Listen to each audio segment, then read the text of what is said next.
Welcome to the session on conduction heat transfer.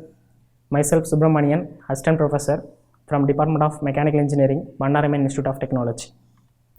The general objective of this session is, after this session, students are able to analyze the one-dimensional steady-state heat transfer mechanism on composite plane walls. We have three specific objectives of this session. The first specific objective is, after this session, students are able to illustrate the one-dimensional steady-state heat transfer mechanism on composite plane wall. Students are able to compute the one-dimensional steady-state conduction heat transfer rate on composite plane walls, and they are able to compare the one-dimensional steady-state heat transfer rate on composite plane walls.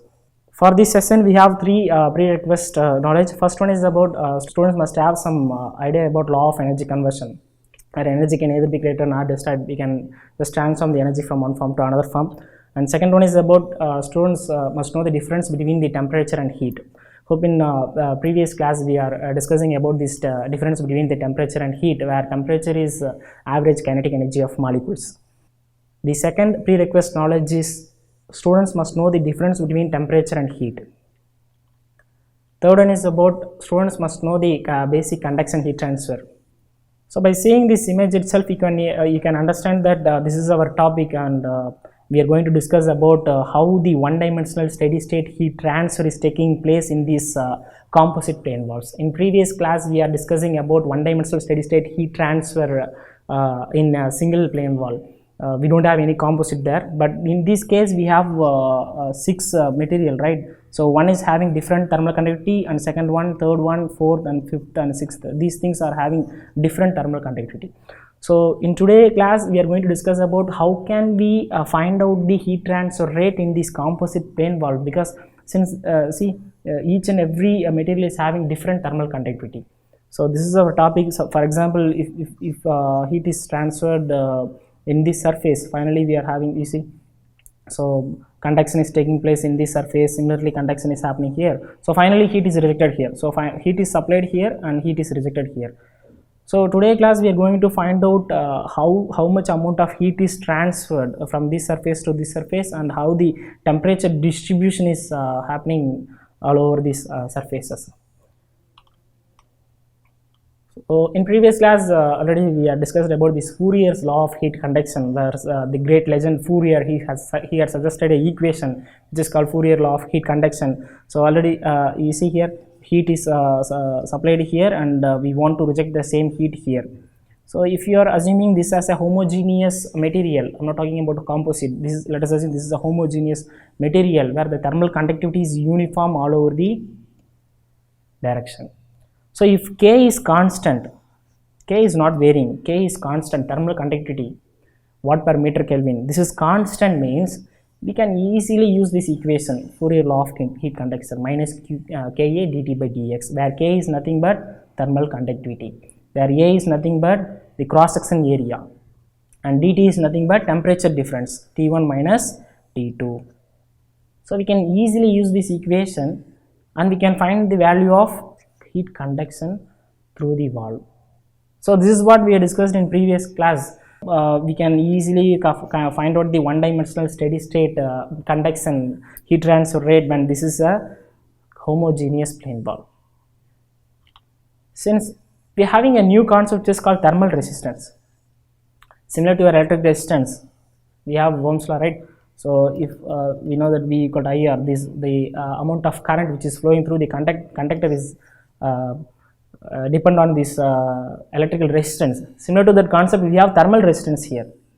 So whatever the amount of energy we want to transfer the same. For example, you want to transfer the amount of heat from this surface to this surface, that is called Q, amount of heat conduction through this wall. It is inversely proportional to this thermal resistance. So you should be very careful about this thermal resistance, because if your thermal resistance is very high, then obviously your heat transfer rate through this one-dimensional steady-state wall is very less. So your Q is inversely proportional to this RTH. What is RTH? What is this thermal resistance? It's very simple. If you are having only conduction, then the RTH is very simple. It is L by Ka. We all know that the L is nothing but length of the material, and K is nothing but thermal conductivity of the material. A is nothing but cross section area. Now we can understand the thing that the thermal resistance is directly proportional to the length. If the material is having more length, which means the thermal resistance is very large, so the heat transfer rate is very less. And you see here, the thermal resistance is inversely proportional to K thermal conductivity, which means if your material is, let us assume your material is having high thermal conductivity, so it means the resistance is very less, so that we can transfer more amount of heat.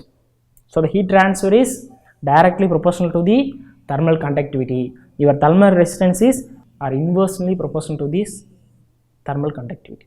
So your heat transfer rate is directly proportional to this thermal conductivity, and your thermal resistance is inversely proportional to this thermal conductivity. Similar to this thermal conductivity, the cross section area of your material is directly proportional to your heat transfer rate and inversely proportional to your thermal resistance. So it's very simple. If you want to discuss about this conduction, L by Ka is the thermal resistance. For example, let us assume you have a convection heat transfer in your application. Some cases we want to find out this thermal resistance for the application of convection. Again, it's very simple. We can go with this thermal resistance formula, which is available in your data book. No need to memorize this formula. Everything is available in your data book. So from this HMT data book, we can take the formula as 1 by HA, where H is nothing but convective heat transfer coefficient. The unit is watt per meter square Kelvin. Please be careful with this unit. The unit of thermal conductivity is watt per meter Kelvin. The unit of heat transfer coefficient is watt per meter square Kelvin. As usual, A is nothing but your cross section area.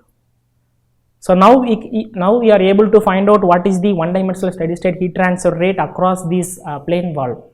It is a homogeneous material. Till now we are not discussing about this composite material. We are discussing about only the homogeneous material where the thermal conductivity K is constant. So if you are having only conduction, we can use this equation RTH, which is nothing but L by Ka. If you have convection, you can go for RTH as 1 by HA. So now we are discussing about how can we find out the one dimensional steady state heat transfer rate across this plane wall, homogeneous plane wall, not composite. You see here, the temperature is T1 here. One surface, the temperature is maximum. Let us assume this is at 100 degrees Celsius. And you see here the temperature is very minimum. Let us assume this is at ambient temperature, 30 degrees Celsius.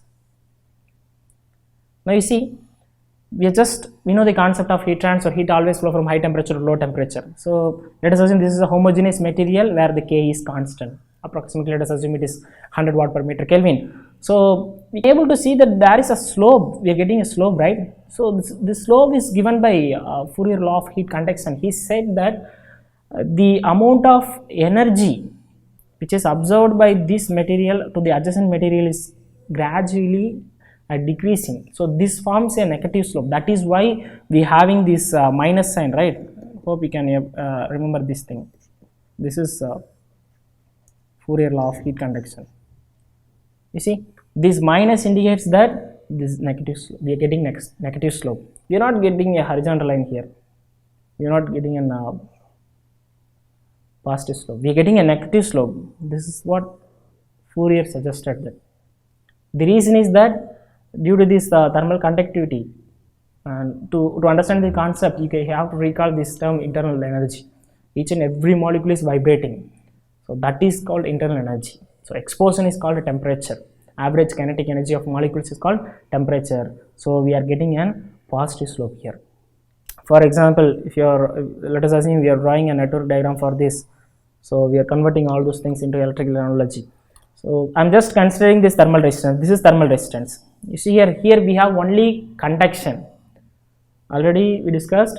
For conduction, what is the thermal resistance? RTH is nothing but L by Ka, where L is nothing but length of the material, K is nothing but thermal conductivity of the material, A is nothing but cross section area.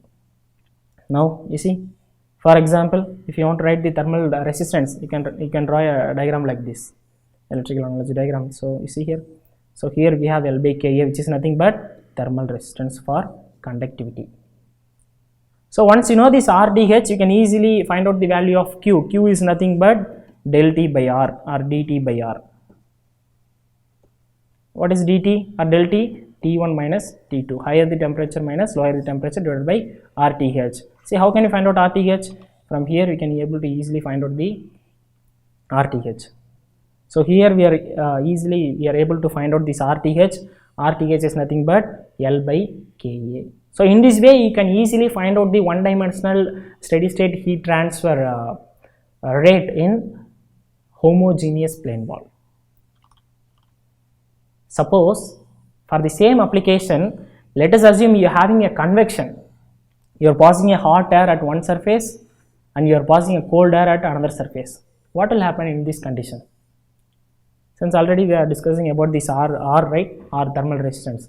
If you have only one plane wall, we have only one conduction, directly we can go with this. RTH is nothing but L by Ka.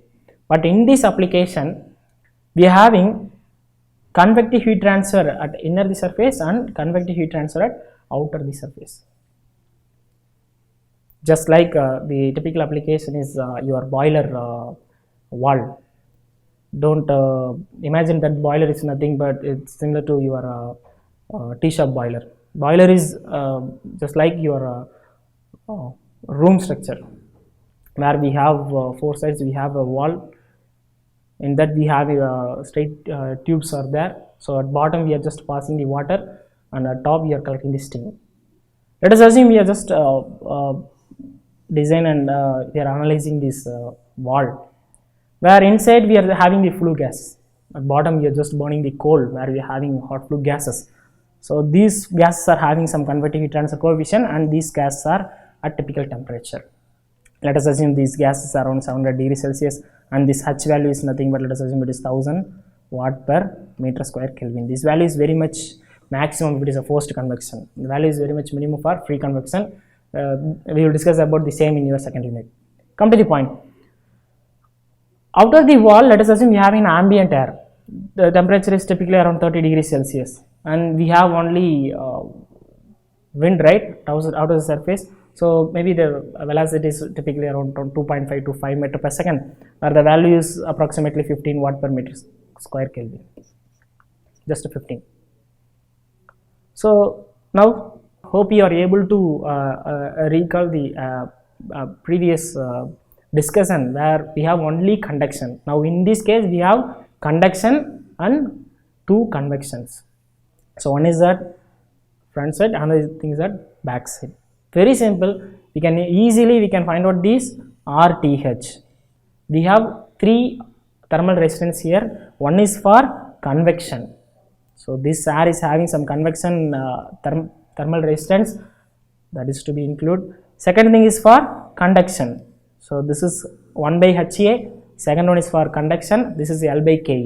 And third one is for convection. Again 1 by HA.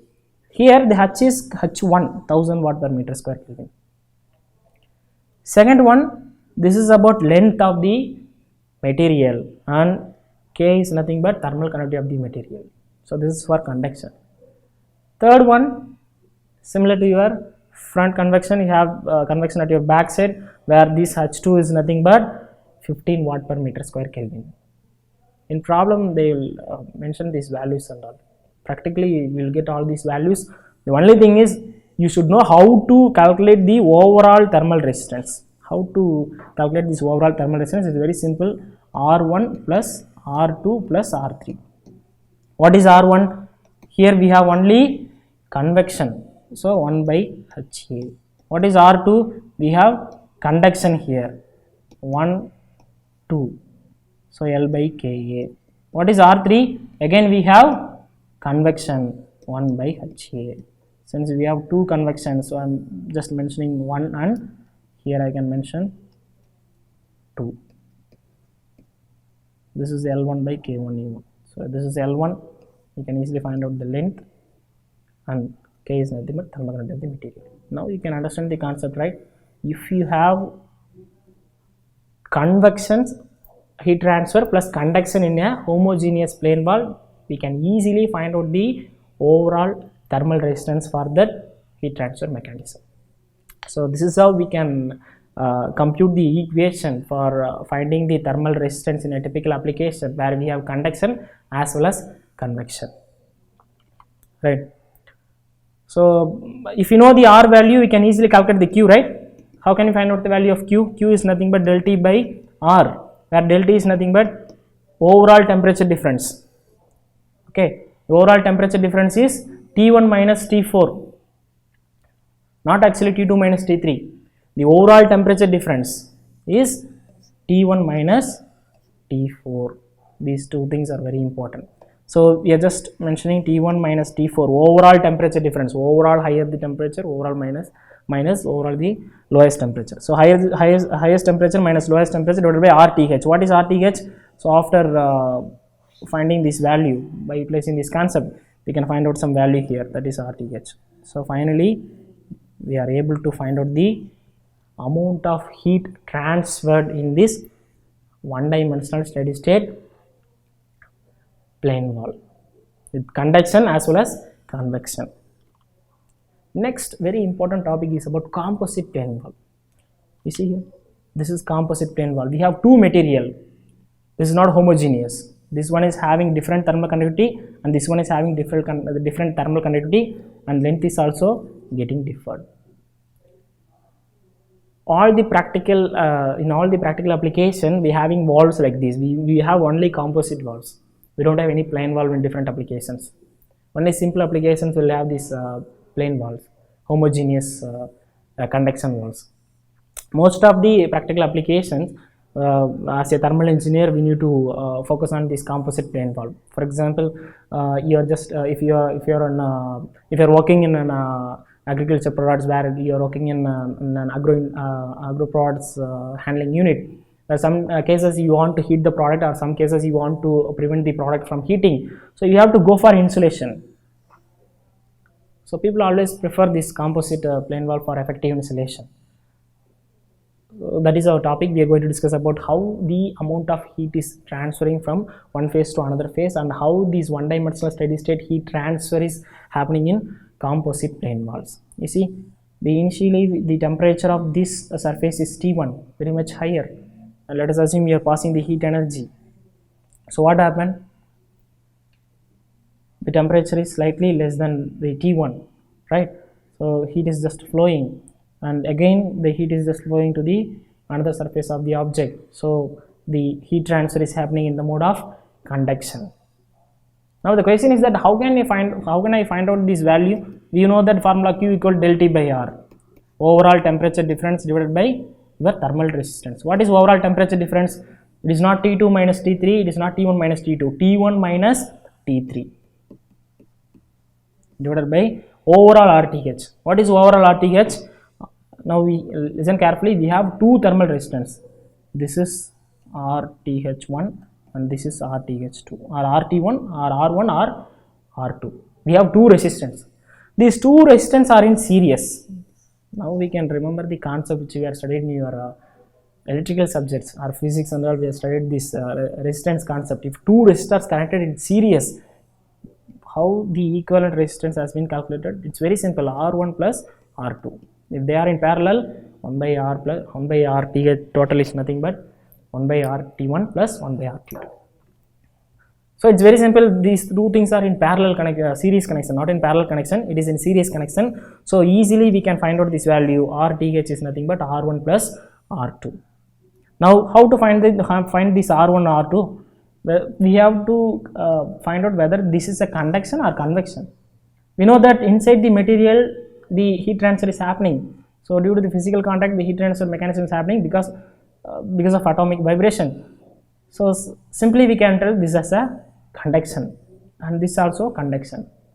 So how to find the R value, thermal resistance for conduction? R is nothing but L by Ka. Again R is nothing but L by Ka.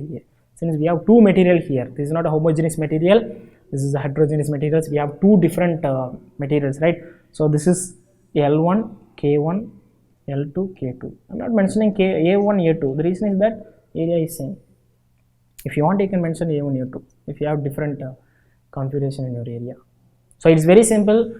If you have a composite plane valve, if you have two materials which is located adjacent to one another, so that is called composite plane wall. And if you have one dimensional steady state heat transfer mechanism in the mode of conduction across this composite plane wall, it is very easy for us to calculate this amount of heat transfer. Q is nothing but dt by R. R is nothing but RT1 plus or R1 plus R2. What is R1? Thermal resistance in this material, A material. What is R2? Thermal resistance in this B material. Then now what is R1 in A material? It's purely conduction, so L by Ka. Now we have another resistance here, it is in series mode. What is that resistance? Again in B we are having conduction, so again a conductive resistance, L by Ka. Just add these two values, we are getting the RTH. Now we can easily calculate this value Q. Q is nothing but overall temperature difference T1 minus T3 divided by RTH. The value whatever we are getting here is the amount of heat transferred across this composite plane wall. Remember, this concept is one dimensional steady state heat conduction across the composite plane wall. In previous case study we are discussing about the homogeneous plane wall, conduction across the homogeneous plane wall, case 1. Case 2 we discussed about conduction plus convection heat transfer mechanisms in homogeneous plane wall. This is case 3. Case 3 we are discussing about composite plane walls. We have two composite plane walls, we don't have any convection here, we have only conduction. So two conduction as conductive resistance, thermal resistance are there. After sum of those values we are getting a single thermal resistance. So we can easily calculate this value Q. This is the case 4. Remember, case 1 we have only homogeneous material, we have only one material, right? Heat is just transferring, so the temperature slope is here T1 T2. This is case 1. At case 2 we have convection here, right? Case 3 you have composite plane wall, no convection, only conduction, so the curve is like this. Case 4 you have convection as well as conduction. So this is what we are having in all the typical practical applications, where we have composite plane walls where we have both convection as well as conduction. So first we have to identify how many heat transfer mechanisms are there, are really involved in different places. You see, the first one is convection. Convection is involved here. So obviously we have what? Convective heat transfer, thermal resistance.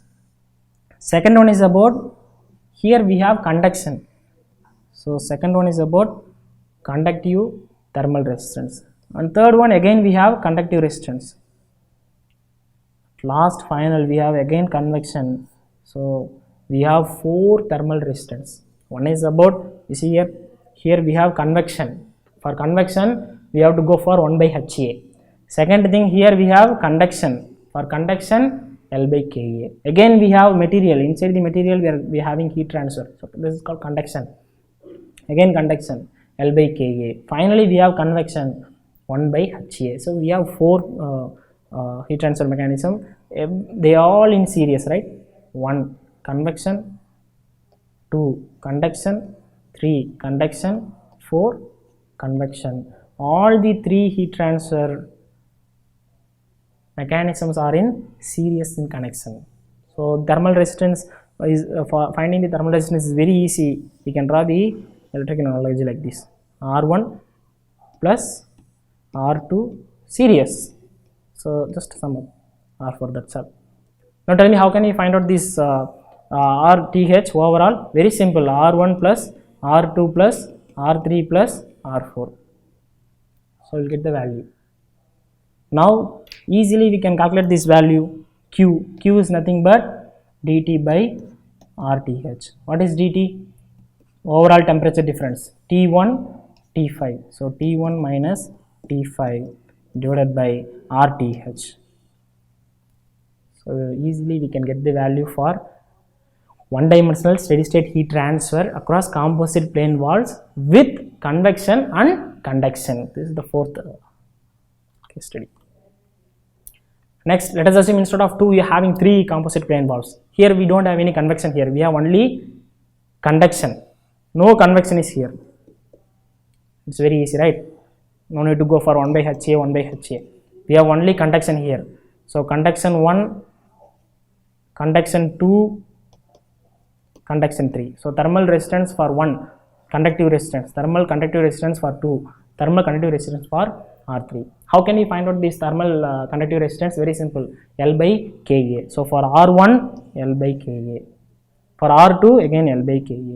R3, L by Ka. So assume that they are at different thickness or different length, and they are having different thermal conductivity, they are not homogeneous, but the cross section area is same. So easily we can find out the value of RTH. RTH is nothing but R1 plus R2 plus R3. This R1 is nothing but thermal conductive resistance on material A. R2 is nothing but thermal conductivity resistance on material B. R3 is nothing but thermal conductive resistance on material C. To find the thermal conductivity resistance of the material, the formula is very simple for R, L by Ka. So this is L1 by K1 A1, L2 by K2 A2, L3 by K3 A3. Finally, sum up all these values, we are getting this RTH. Now tell me, how can we find out this Q? Overall temperature difference, T1 minus T4 divided by RTH. Easily we can find out the amount of heat transferred via the one-dimensional steady state heat conduction across the composite plane walls with only conduction for 3 composite plane walls. Next, the final case study is about 5th case study. This is the 5th one. What is this? In this we have convection as well as conduction. We have 3 material A, material B, material C. Listen carefully. First, we have heat transfer mechanism as convection here. So we have a thermal resistance here for this heat transfer mechanism, R1. Second, we have conduction here. Remember, this is convection, okay?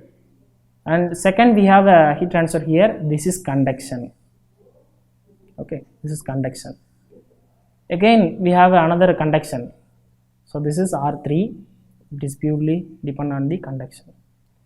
Again, we have another conduction. So we have a thermal resistance here. Again, it is depend on the conductivity of the material. Finally, we have one more convection, right? So this is R5. It is depend on the value of H. So first one, thermal resistance for convective heat transfer, 1 by HA, remember? So we are talking about T1 and H1. So 1 by H1A. Next, come to the point of R2. This is purely conduction. So for conduction phenomena, L by Ka, length of the material, corresponding material. If you are calculating the thermal resistance for the material A, La by Ka. Similarly, you can calculate the value of R3. Again, this is conduction. This is conduction, right? Conduction, L by Ka, conduction. Final thing is about convection, again convection. So we have 5 thermal resistance. Everything is in series. Easily we can calculate the value RTH. RTH is nothing but R1 plus R2 plus R3 plus R4 plus R5. What is R1? R1 is very simple, convection, 1 by HA, H1A. What is R2? R2, conduction, L by Ka. Material 1, right? If it is A, R1, 1. R3, conduction at B. So conduction means L by Ka. Material B means B. What is R4? Again we have conduction, Lc by Kc. Final thing is about convection, 1 by HA. This is material, convection at 4. Simple. So after sum up all this value, finally we are getting RTH. Now tell me, how can we find out this value of amount of heat transferred across this composite plane wall? We have 3 composite plane walls. Across this we have two heat transfer mechanism. One is conduction, second thing is convection. So we have two heat transfer. Convection is there, also conduction is there. 3 conduction is there and 2 convections are there. So after finding this RTH, the heat transfer rate is very simple. T1 overall temperature difference, T1 minus T6 divided by RTH. Easily we can find out the value of amount of heat actually transferred across this composite plane wall where we have conductions as well as convections. Okay, let us assume we are taking a case study. This is a typical case study. So before discussing this case study, just we can recall the case different types of mechanism. We have 5 different configurations, right? So first thing is about we have only one material where we have only conduction, no convection is there. Second one, we have only one material, homogeneous material, where we have convection as well as conduction. Third type is we have two materials. This is first two is homogeneous, where the K is constant, right? But here we have K1, K2. In this case, we have to find out the thermal resistance as R1 plus R2. And fourth one is about we have two materials. The heat transfer mechanism is we have conduction as well as convection. So here we have to find out R1 plus R2 plus R3 plus R4. First one, last one is convection, 2 and 3 is conduction. And last final one we discussed, we have 3 things. We have convection at front and back, and across the material we have 3 conductions. So this is R1, this is R5, this is R2, R3, R4. So after sum up all these values, finally we are getting RTH. But the difference between the last one and to this typical application, we are able to see this thing. The difference between the last one and with this practical application. See, we are not having the series thing. Here we have a parallel connection. Most of the applications are like this. So here we are able to calculate this R value for some of these thermal resistance in between RB and RD. So these two are in parallel connection, right? Now if two resistors are connected in parallel, how can we calculate the R equal 1 by R1 plus 1 by R2? Here we have B and D. So 1 by RB plus 1 by RD. Simple. So with these we can find out the value. What is the equivalent resistance across these parallel surfaces? After finding this value, how can we find out this RTH, overall RTH? RA plus parallel. Let us assume that this is P. RP plus RC. See, simply we can get the value of RTH, and we can find out the overall heat transfer rate across this composite plane wall. Now let us assume first we will find out this R1. What is R1 for this? This is not R1, right? If you are not having any convection here, no convection is here. Similarly, no convection is here. So forget about this 1 by HA and all. Directly we will go with this conduction. This is the material R1. Again, we are having a material R2. This is in parallel connection R3, and this is R4. How to find the R1? Purely conduction, L by Ka. Material A, so La by Ka into A. What is R2? R2, L by Ka, which is nothing but Lb by Kb. R3, again D, L by Ka, Ld by Kda. 4, R4, C, material C, purely conduction is in material C. So length of C material by K of C T. Easily we can find the value because all the values are here. La, Lb, Ld same, Lc. Substitute the value here. A is given, everything is same, and these two are in parallel 50-50, so that this is nothing but 0.05. AB AD is nothing but 0.05. and Ka is given, Kb is given, Kc is given, Kd is given. Only Kb, sorry, if they mention that AB is equal to AD, then 50-50. So 0.1 is nothing but we can take this as 0.05. So L, K, A, everything is given. We can easily find out the value of RTH here. Once you know this RTH value, easily we can calculate this Q, right? Q is nothing but del T by R. R del T is nothing but overall temperature difference. So overall temperature difference, this T1 and this T4. So 370 minus 66 degrees Celsius divided by R value. Find out this R and substitute here RTH value. So at last we are getting the value of amount of heat transfer rate through this composite plane wall.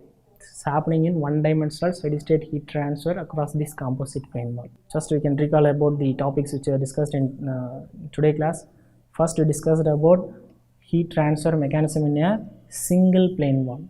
Only conduction and conduction plus convection. If you have only conduction, very simple, we have only R1. What is R1? L1 by K1A. This is our first case.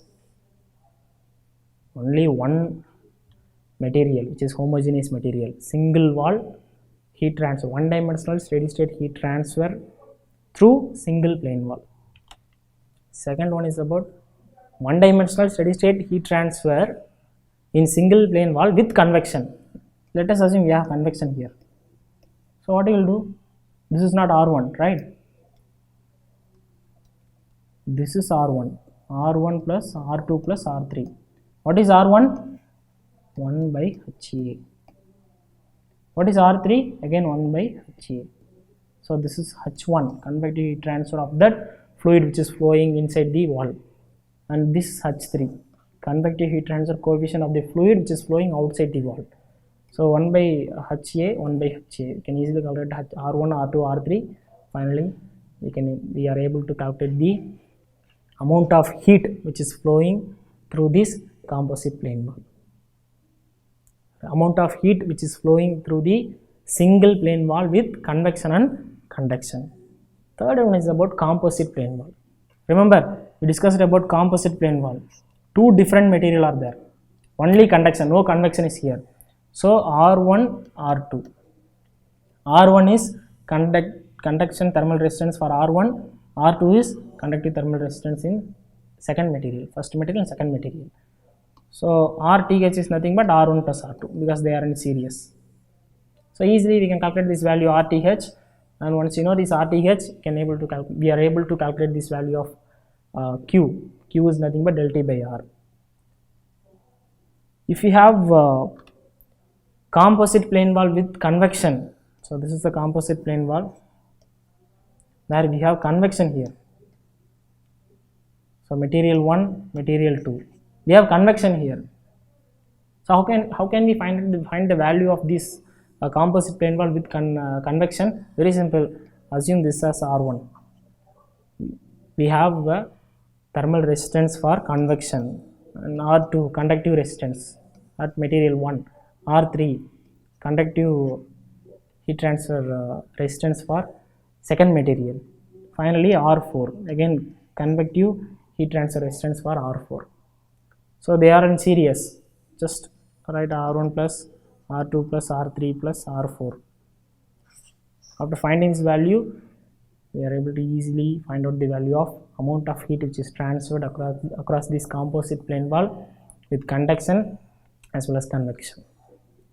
Suppose if you have a composite wall like this, instead of having series connection, if you are having any parallel connection across the material, so here we have to calculate the R equivalent. This R equivalent is nothing but parallel connection, right? So 1 by R equivalent is nothing but material A and material B. So RA plus RB.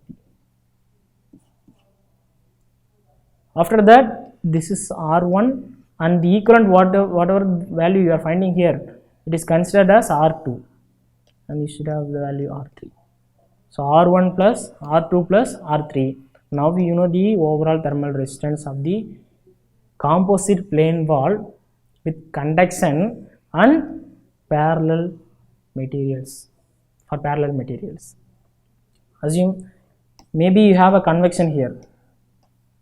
So at this case, R1 is convection, and this should be considered as R2, and this should be considered as R3, this should be considered as R4. Finally again we are having the value. So how can you find the value of R1? Convection 1 by HA. R2 conduction L by Ka. R3 equivalent value 1 by RA plus 1 by, this is nothing but L by Ka, conduction. For the corresponding material, you have to substitute the length of the material and thermal conductivity of the material. Finally R4 again L by Ka, conduction, and this R5 convection 1 by HA. So whatever the application, first thing is that you should know whether it is a single plane wall or composite plane wall. Single plane wall with conduction and convection, composite plane wall with only conduction, composite plane wall with conduction and convection. That's all. The only thing is that you have to find out the RTH, whether it is in series or some other cases whether it is in parallel. We have to find out the value. That's all. Once you are able to find out the value, means easily we can find out the value of Q. Q is nothing but del T by R, overall temperature difference divided by total thermal resistance of the heat transfer mechanism. See, why we are discussing about this composite plane wall and all, and since we have some typical application, agro product drying units, dryers, and some protective equipments, and we have another typical example in food industries and all, right? Similar to that application, we have a suit for soldiers. Now the suit is like this, it can regulate their temperature. So we have a layer by layer of materials. They are having different thermal conductivities.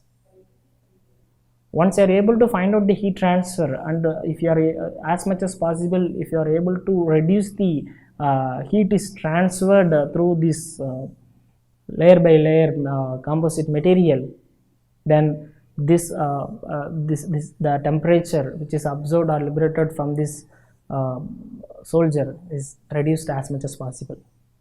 So here you should know how the mechanism is happening. At outside we having ambient air, so assume that the ambient air is just hitting this chute of the soldier where it is convection. Assume that we have 3 layers are there, 3 layers of materials are there in the chute. So within the material we have conduction R2, R3, R4, material 1, material 2, material 3, material 4. You can able to easily find out the value. RTH is nothing but R1 plus R2 plus R3 plus R4. So similar to this typical application, you are able to find out the thermal resistance for any case or any application. The only things you should remember is whether it is conductive resistance or convective resistance. If it is a conductive resistance, L by Ka. If it is a conductive resistance, 1 by HA. If it is series, easily you can add the value R1 plus R2 plus R3.